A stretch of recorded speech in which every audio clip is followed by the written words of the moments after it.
Bonjour à tous et bienvenue sur la chaîne Merci Budget. J'espère que vous allez bien.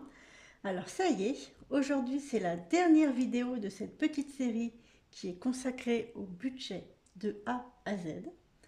Donc pour rappel, nous avons vu dans la première partie comment comprendre les montants de nos relevés de compte. Dans la deuxième partie, comment classer les dépenses fixes et les dépenses variables courantes. Dans la troisième partie, on a pu définir un montant pour les dépenses à prévoir. En fait, tout ça dans le but de couvrir les dépenses qui vont arriver tout au cours de l'année, en tout cas celles que l'on peut prévoir. Et puis dans la quatrième partie, nous avons fait le budget annuel. Je mettrai les liens des précédentes vidéos dans la description. Et aujourd'hui, nous allons maintenant faire ensemble le budget mensuel. Donc c'est parti, de quoi avons-nous besoin aujourd'hui? Alors, nous aurons besoin de notre crayon à papier, nous aurons besoin toujours de notre gomme et d'une feuille de papier. D'ailleurs, si tu ne l'as pas encore fait, je te propose un support gratuit pour faire ton budget mensuel. Donc tu mets la vidéo sur pause, je te mets le lien dans la barre de description, il n'y a plus qu'à le télécharger. C'est un support que j'ai fait, que j'utilise personnellement et qui se compose de 4 pages. Alors vas-y, mets la vidéo sur pause et télécharge le fichier. Alors juste petite précision, autant pour faire ton budget annuel, en fait tu peux le faire n'importe quand dans ton année, hein, c'est ce qu'on a vu dans les précédentes vidéos. Par contre, pour le budget mensuel, il faut le faire le plus tôt possible dans le mois, ou en tout cas dès que la paye arrive. Moi par exemple, je suis payée vers le 26-28 de chaque mois. Pour autant, c'est vrai que je fais mon budget du 1er à la fin du mois, parce que je trouve que c'est plus simple comme ça. Et en fait, je m'arrange pour avoir très peu de dépenses entre le moment où je suis payée et le moment où je fais mon budget. Alors, on commence tout de suite. La première page va être très simple. Nous avons le premier tableau qui récapitule en fait les ressources pour le mois à venir. Je vais vous montrer avec le budget, mon budget, celui que j'ai déjà fait. J'ai tourné ma vidéo début mars, donc je vous montre le budget, mon budget pour mars. Alors, il y a mon salaire qui est de 1 259 € et j'ai la CAF pour ma fille à 182 €, ce qui me fait un total de 1 441 €. Alors là, si tu as une prime ou d'autres rentrées d'argent, des ventes que tu as pu faire le mois dernier sur Vinted, Le Bon Coin, etc., tu peux les noter aussi. Si tu as une prime, un 13e mois ou d'autres choses, tu peux aussi les noter ici. Voilà. Alors ensuite, le deuxième tableau, ça va être les dépenses fixes. Donc là, c'est pareil, ça va être assez simple, puisqu'il suffit de reporter les montants qu'on a vus dans la vidéo en fait, sur les dépenses fixes, c'est-à-dire la première vidéo.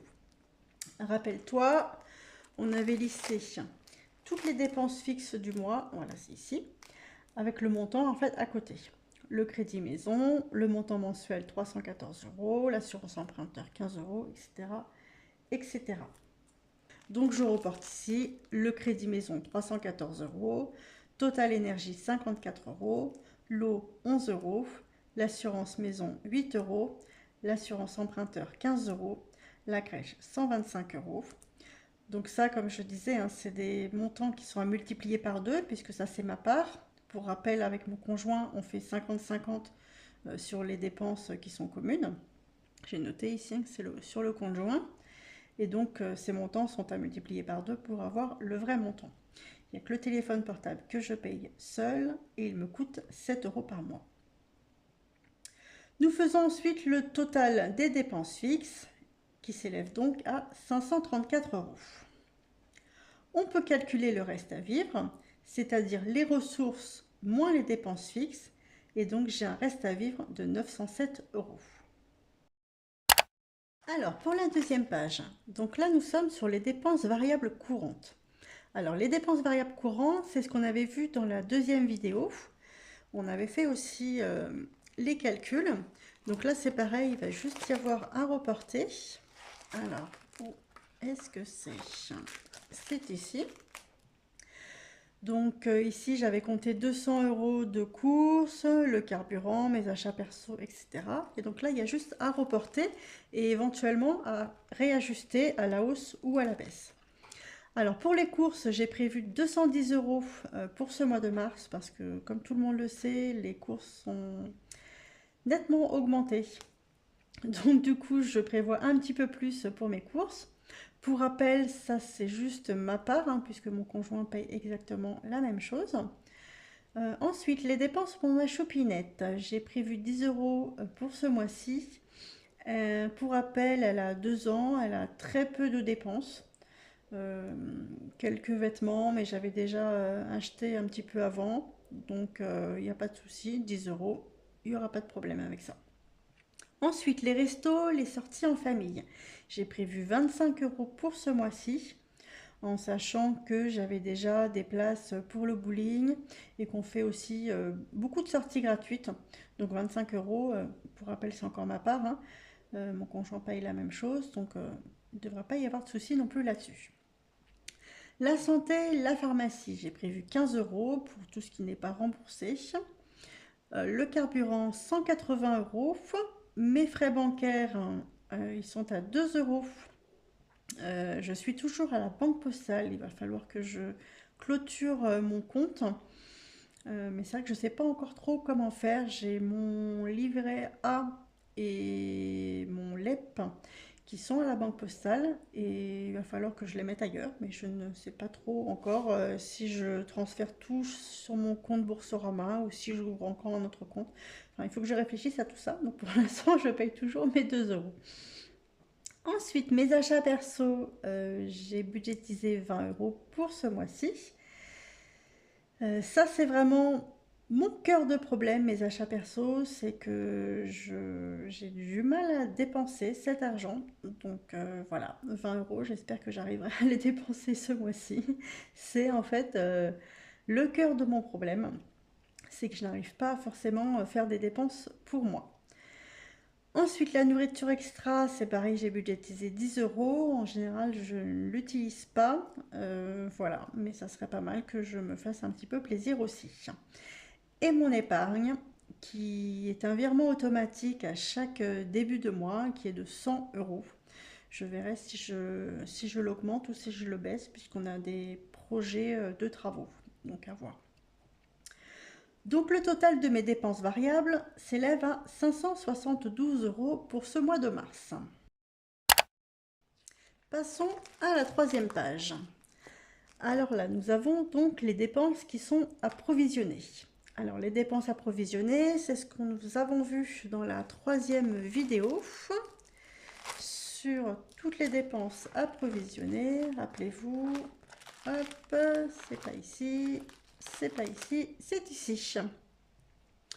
Donc rappelez-vous, hein, l'entretien voiture, les soldes, les cadeaux pour les Noëls, les anniversaires pour le Noël, il n'y en a qu'un, pour les anniversaires, l'assurance voiture, nos granulés et l'entretien pour notre poêle à granulés, notre enveloppe pour les déco-travaux, voilà, les vacances, la taxe foncière, etc., etc.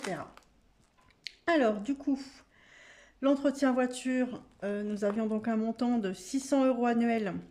Donc ça me fait un montant mensuel de 50 €. Pareil, hein, pour toutes les autres catégories, j'ai tout redivisé par 12. Alors, donc les soldes, 60 €. Noël, 40 €. Les anniversaires, 26 €. L'assurance voiture, 19 €. Les granulés et l'entretien, 27 €. Les travaux pour la maison, 30 €. Les vacances, 50 €. Une enveloppe inflation à 10 € et une enveloppe pour la taxe foncière à 32 €.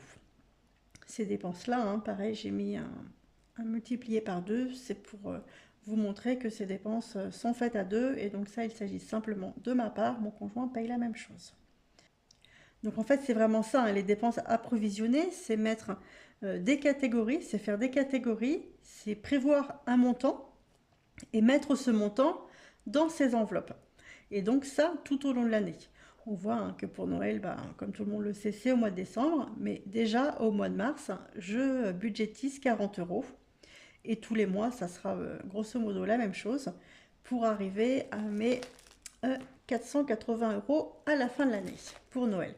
Et donc tout est pareil pour les granulés, l'assurance voiture que je paye une fois par an. Les granulés, c'est aussi une fois par an, au printemps en général.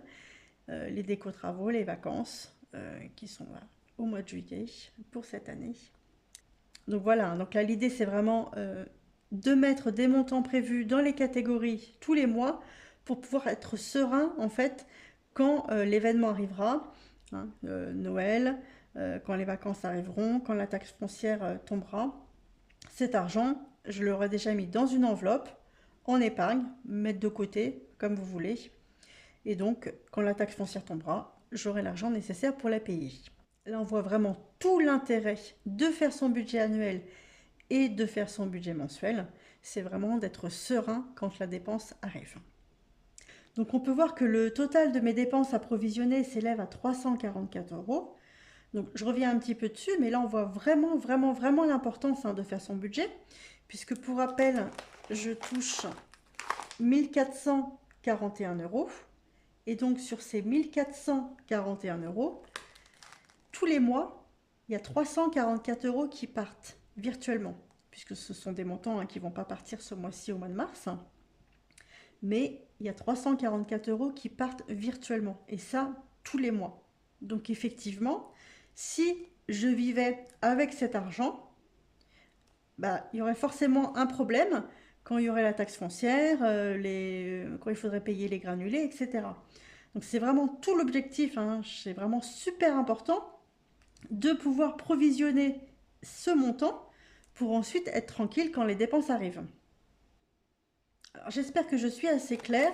Si vous avez des questions, vous n'hésitez pas à les mettre dans le commentaire, parce que c'est vrai que moi je sais de quoi je parle, mais c'est pas toujours évident d'expliquer aux autres personnes. Nous arrivons maintenant à la 4e page, où on va faire le total. Alors le total, c'est A, donc mes ressources, 1441 €, qu'on a pu voir sur la première page. Le total de mes dépenses fixes en B, 534 €. Donc on fait A moins B, moins C, moins D. Et donc, moins C, 572 €, les dépenses variables, moins les dépenses approvisionnées, 344 €. Et donc, on peut voir que mon solde est négatif. Je suis à moins 9 €. Aïe, aïe, aïe. Alors, pour rappel, quand j'avais fait mon budget annuel, j'étais en positif. En fait, ça s'explique parce qu'au mois de mars, je n'ai que mon salaire et la CAF. Dans le budget annuel, j'avais compté aussi le crédit d'impôt pour la crèche. Et ça s'explique aussi par le fait que j'ai réévalué un petit peu certaines catégories, notamment on l'a vu pour les courses, puisque j'estime qu'il y a une augmentation et donc il faut que je mette un petit peu plus dans l'enveloppe course. Alors que faire de ces moins 9 €? Donc il y a plusieurs solutions. La première solution, c'est que comme je sais pour moi qu'à un moment donné dans l'année, je vais avoir un mois avec plus d'argent, puisqu'il y a le crédit d'impôt de la crèche de 575 € qui va tomber.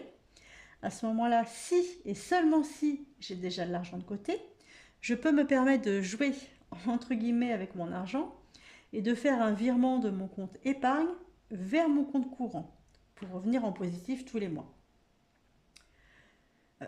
Parce que bien sûr, il ne faut pas rester avec ces moins 9 €, sinon vous aurez des frais sur votre compte.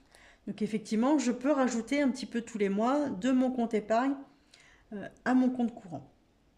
Et à ce moment-là, quand arriveront les 575 € de mes impôts, je remettrai directement sur mon compte épargne. Voilà, ça c'est la première solution, c'est jongler un petit peu avec son argent. Mais ça, c'est seulement si on sait qu'on va avoir des revenus qui vont arriver à un moment donné dans l'année. Et seulement si on a de l'argent de côté qui est exprès pour ça. Alors ça, c'est la première solution. Alors la deuxième solution, ça va être de réduire une enveloppe d'argent à provisionner pour ce mois-ci et puis pour tous les autres mois qui seront négatifs. Par exemple, je pourrais tout simplement me dire qu'au mois de mars, avril, mai, etc., au lieu de mettre 40 € dans mon enveloppe Noël, je vais mettre peut-être que 20 euros. Et puis, quand mon argent du crédit d'impôt arrivera, je renflouerai mon enveloppe Noël pour arriver aux 480 euros que j'avais consacrés à ça. Ça, c'est la deuxième solution. C'est encore jongler un petit peu avec l'argent quand on sait qu'il y a de l'argent qui va arriver, quand on est sûr et certain qu'il va y avoir de l'argent qui va arriver. La troisième solution, et c'est ce que moi je vais faire, c'est-à-dire de me dire qu'en fait il n'y a que 9 euros entre guillemets pour arriver à l'équilibre. Et à ce moment-là, je vais tout simplement réduire certaines catégories de dépenses dans mes dépenses variables. Éventuellement, je peux aussi réduire mon budget annuel sur certaines dépenses, me dire que je vais mettre un petit peu moins pour Noël et les anniversaires ou pour les soldes. Et dans mes charges variables, je peux aussi réduire un petit peu certains frais ou faire attention sur mes dépenses. Par exemple, pour le carburant, essayer de réduire un petit peu ma vitesse pour consommer un petit peu moins. Pour les courses, ça va être de réduire ce montant en essayant d'utiliser toutes les astuces pour pouvoir réduire ce montant. Donc là, l'idée, c'est vraiment d'avoir ici un solde qui soit au minima à 0, mais le mieux, c'est d'être quand même un petit peu en positif. Donc l'idéal, ça va être de réduire certaines catégories de dépenses variables ou de dépenses approvisionnées pour pouvoir y arriver. On peut aussi réduire ses dépenses fixes sans changer son mode de vie. Par exemple, nous, notre foyer économise tous les ans plus de 1300 euros en appliquant des conseils très simples. J'ai fait d'ailleurs une vidéo à ce sujet. Vous aurez plein d'astuces pour pouvoir réduire toutes les dépenses fixes. Et donc là, pour le coup, vraiment, on ne change pas son mode de vie. On peut aussi, donc je disais, trouver des bons plans, des astuces pour faire des économies. On peut aussi augmenter ses rentrées d'argent, que ce soit avec des petites sommes pour mettre du beurre dans les épinards ou carrément avoir un complément de revenus avec un autre job. Ça, on en parlera dans d'autres vidéos. Ça peut être aussi une solution d'augmenter ses revenus. Alors, pour revenir au budget mensuel, donc là, nous avons noté dans les cases les montants que j'ai prévus pour ce mois de mars. Et ensuite, il faudra faire le suivi pour savoir réellement quel montant j'ai dépensé. Alors, quoi qu'il en soit, que ce soit le budget mensuel ou le budget annuel, on peut voir que c'est quelque chose qui n'est pas figé. C'est vraiment toi qui vas décider des montants que tu accordes à chaque catégorie. C'est toi qui réajustes. N'oublie pas que c'est ton budget. Moi, je te montre mon budget puisque c'est ma manière de fonctionner, mais toi, ça sera ton budget avec tes montants. Alors, j'espère vraiment avoir été claire sur cette série de 5 vidéos. J'ai vraiment essayé de détailler au maximum pour que tout le monde puisse comprendre. Mais surtout, si tu as des questions, des interrogations, tu n'hésites pas à me les poser en commentaire ou en privé sur mon mail et j'y répondrai vraiment avec grand plaisir. Voilà, donc c'est tout pour aujourd'hui, c'est tout pour cette série des 5 vidéos. Donc je te dis à très vite pour une autre vidéo. Bye!